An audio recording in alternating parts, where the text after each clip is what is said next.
If you go through something difficult and you're not happy with it, you don't need to say, oh no, it's probably for the good, it's all good. No, if you feel that it's too hard for you and you want to change it, it's also okay.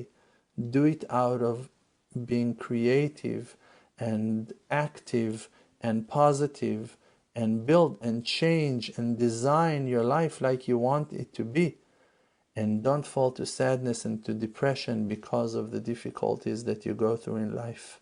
You have a problem, you don't like it, believe that Hashem put it for a purpose, for you to realize that you need to change it, and be active about it and work on that change to happen in a positive way, and do and act and pray and learn and consult and pray for it until it will change, until you will come to that place of completion, that all your dreams will come true and all your hopes will take place in your reality.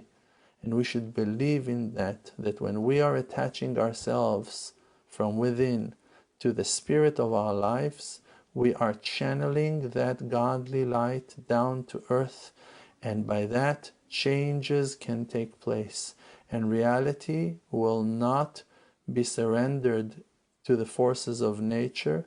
Just the godly hand will have more freedom to bring wonders and miracles down to earth.